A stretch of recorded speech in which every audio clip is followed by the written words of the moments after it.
Kelapa muda jenis ini disebut kelapa muda wulung atau sering dijumpai dengan sebutan degan wulung yang biasa dijual di pinggir jalan. Selain buahnya yang unik, kelapa wulung punya segudang manfaat. Kandungan yang ada dalam kelapa wulung ini diantaranya memiliki glukosa, protein, karbohidrat, serat, sakrosa, asam amino, tanin, serta fruktosa. Bedanya dengan kelapa hijau dan kelapa muda biasa, jenis kelapa ini memiliki kandungan tanin yang lebih banyak. Degan wulung sudah sejak lama dipercaya ampuh menyembuhkan berbagai penyakit, seperti baik untuk pencernaan, baik untuk penderita diabetes, mengatasi sakit kepala, mencegah dehidrasi, dan masih banyak lagi.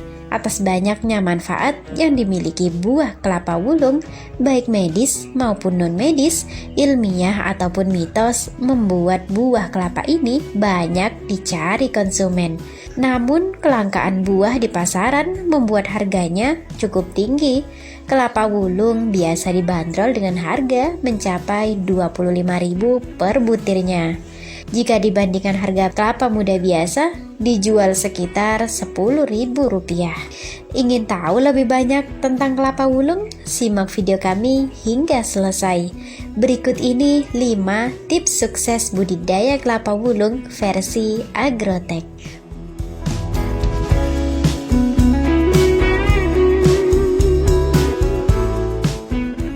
Pertama, kenali lokasi tumbuh ideal untuk kelapa wulung. Pohon kelapa wulung dapat tumbuh dengan sempurna di daerah berketinggian kurang dari 450 mdpl. Pertumbuhan kelapa sangat dipengaruhi oleh suhu, terutama saat berbuah. Suhu rendah tidak cocok untuk tanaman kelapa, karenanya penyebaran tanaman kelapa terbatas pada daerah tropis. Suhu tahunan yang optimal adalah sekitar 20 derajat Celcius. Bibit kelapa wulung juga perlu penyinaran matahari yang cukup sebagai sumber energi fotosintesis. Bila dinaungi, pertumbuhan tanaman muda dan buah akan terlambat. Pada bulan-bulan di mana jumlah penyinaran per bulan lebih tinggi dari rata-rata, jumlah produksinya biasanya akan lebih banyak. Kelapa wulung sebenarnya dapat tumbuh pada berbagai jenis tanah, seperti aluvial, laterit, vulkanis, berpasir, tanah liat, ataupun tanah berbatu. Akan tetapi, jenis tanah yang paling baik untuk kelapa wulung adalah endapan aluvial. Angin juga berperan penting pada penyerbukan bunga dan transpirasi tanaman. Kedua, pilih bibit yang berkualitas. Dalam pembibitan dapat dilakukan dengan membeli bibit kelapa wulung di tempat penangkaran atau tempat pembibitan yang sudah terpercaya. Cara ini biasa dilakukan untuk menghemat waktu dan menghemat biaya. Anda juga bisa memilih bibit kelapa wulung ini dengan cara melakukan penyemaian bibit sendiri. Ketiga, perhatikan hal penting dalam proses penyemaian. Tahap-tahap yang perlu diperhatikan dalam penyemaian benih kelapa wulung antara lain persyaratan benih. Syarat pohon kelapa wulung induk adalah berumur 20 hingga 40 tahun dengan produksi yang tinggi sekitar 80 hingga 120 butir per pohon per tahun, dan itu harus terus-menerus. Memiliki batang kuat serta lurus, daun dan tangkainya kuat dan bebas dari gangguan hama serta penyakit. Seleksi benih sesuai persyaratan, lalu istirahatkan benih selama kurang lebih 1 bulan.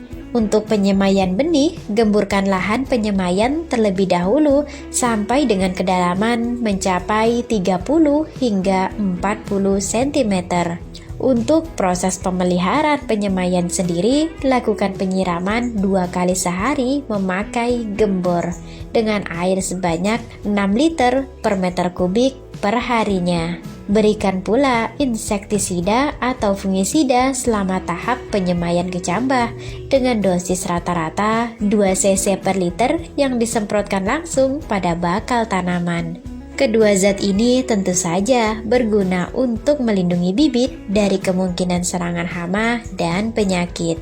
Selain itu, Anda pun harus mencukupi unsur hara yang dibutuhkan oleh tanaman dengan memberikan pupuk yang mengandung nitrogen, fosfat, kalium, dan magnesium setiap 1 bulan sekali. Pemberian pupuk ini dilakukan dengan membenamkannya ke dalam tanah sedalam 3 cm. Keempat, lakukan pengolahan lahan yang benar. Penyiapan lahan dilakukan berdasarkan jenis lahan tersebut. Lahan harus dibersihkan dari semua tanaman yang dapat mengganggu pertumbuhan bibit kelapa wulung. Setelah itu, buat bedengan yang melingkari lahan dengan diameter 200 cm.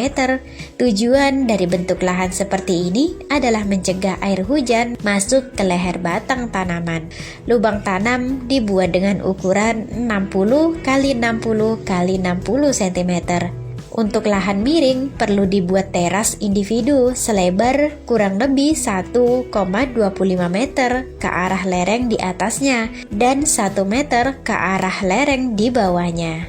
Pengapuran dilakukan jika tingkat keasaman tanah terlalu tinggi, yakni pH sekitar 6 hingga 8. Sementara untuk pemupukannya dipakai pupuk TSP sebanyak 300 gram per lubang tanam.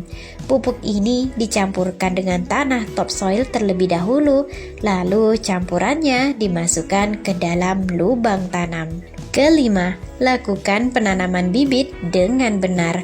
Bibit kelapa wulung sebaiknya ditanam dengan pola segitiga sehingga pemanfaatan lahan dan penyerapan sinar matahari lebih optimal. Bibit kelapa wulung yang berkualitas bagus ditanamkan di lahan dengan jarak sekitar 9 x 9 x 9 meter. Untuk waktu penanaman idealnya dikerjakan pada awal musim penghujan.